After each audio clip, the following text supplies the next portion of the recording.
बिस्मिल्लाहिर्रहमानिर्रहीम। अस्सलाम वालेकुम। आप देख रहे हैं हमारा चैनल देसी स्टाइल फूड सीक्रेट। तो आज मैं आपके साथ शेयर करी बर्थडे केक की ज़बरदस्त सी रेसिपी, जिसे आप बहुत ही आसानी से घर पर तैयार कर सकते हैं और बहुत ही कम बजट में तैयार हो जाता है और बहुत ही ज़बरदस्त और बहुत ही टेस्टी बनता है।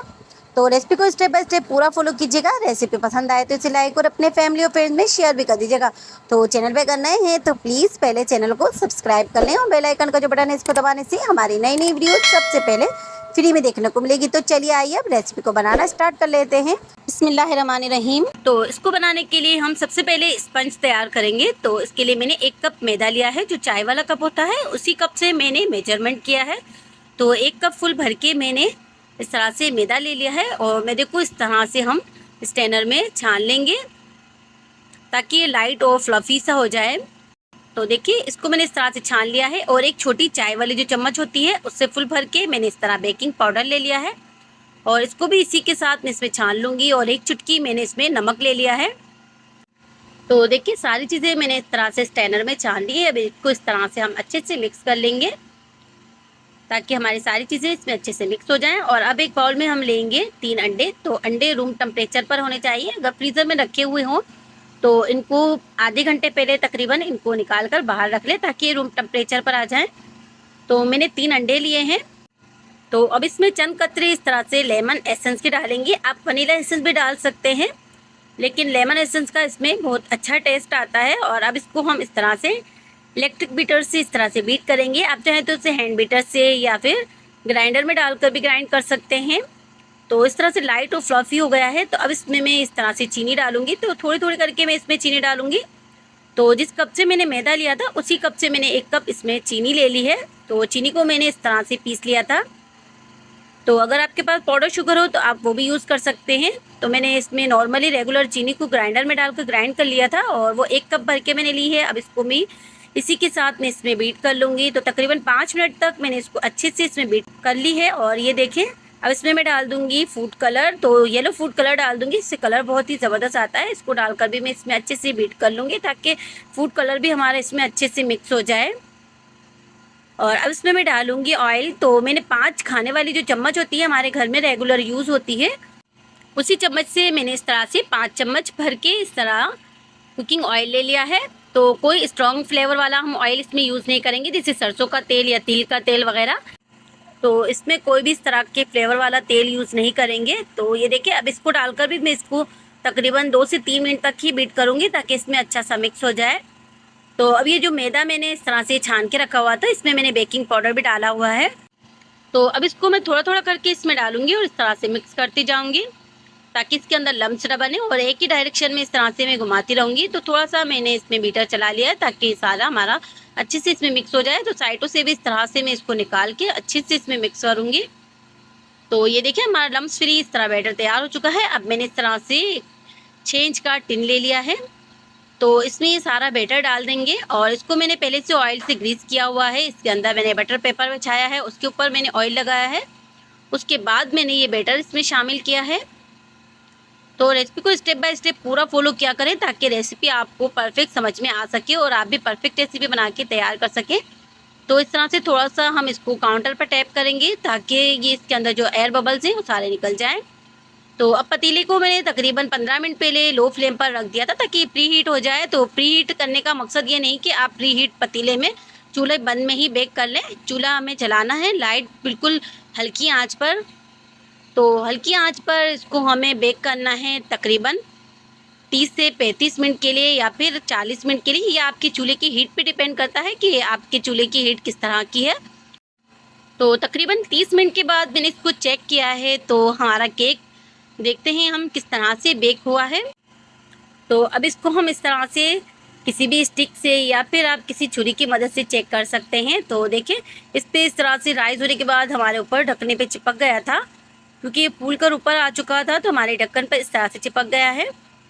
तो अब इसको मैं चेक कर लेती हूँ हमारा केक अच्छे से बेक हुआ है या नहीं। तो अभी हमारा केक बेक नहीं हुआ है, इसका देखें बैटर इस तरह से आ रहा है। तो मैं इसको 10 मिनट के लिए दोबारा इस तरह से रखूँगी और मैंने इसके ऊपर इस तरह थाल रख दी है ताकि इसके ऊपर राइस होने के बाद ये चिपके नहीं। तो ये देखिए इसको मैंने 10 मिनट के लिए रख दिया था। तो अब तकरीबन हमारा केक बहुत ही परफेक्ट बेक हो चुका है। तो तकरीबन 40 मिनट लगे हैं हमें इसको बेक करते हुए। आपकी चूल्हे की हीट पे डिपेंड करता है कि आपने किस तरह की इसकी हीट रखी हुई है। तो देखिए बिल्कुल परफेक्ट हमारा केक बेक हो चुका है, बहुत ही ज़बरदस्त सा ये केक बना है। तो अब इसको मैंने निकाल लिया है। तो अब इसको हम तकरीबन 5-10 मिनट के लिए थोड़ा सा रूम टेम्परेचर पर आने देंगे, उसके बाद हम इसको निकालेंगे।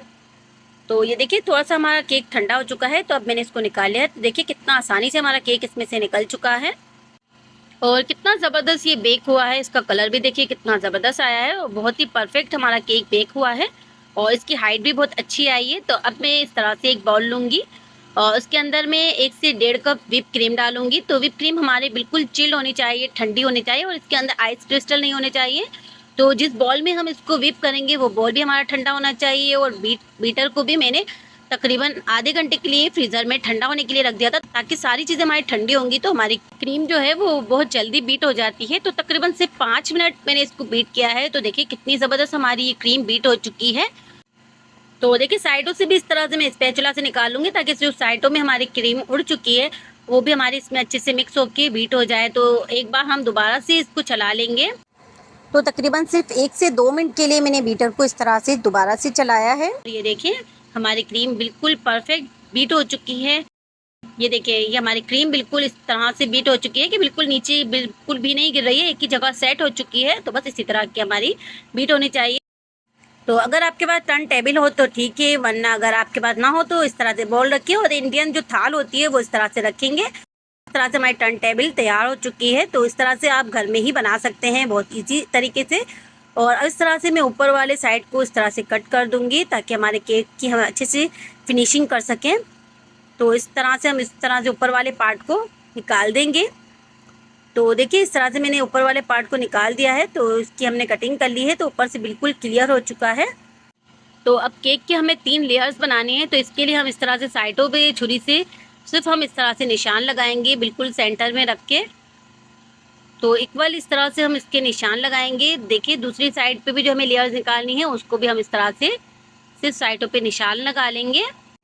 तो आप इसकी थिकनेस जितनी पतली मोटी रखना चाहते हैं, जितने लेयर्स बनाना चाहते हैं उसके हिसाब से कर सकते हैं। मैं सिर्फ इसकी 3 लेयर्स निकाल रही हूँ। तो देखिए इस तरह से मैं इसके ऊपर हल्का हल्का से इस तरह से कट लगाऊंगी और एक थ्रेड की मदद से मैं इस तरह से इसको अंदर से जिस तरह मैंने निशान लगाया उसके अंदर इसको फंसाकर और ये इस तरह से खींच लेंगे। तो आहिस्ता आहिस्ता हम इसको खींचेंगे तो हमारे देखिए इस तरह से एक लेयर बहुत ईजीली कट चुकी हो, बिल्कुल क्लियर हमारी ये कटी है।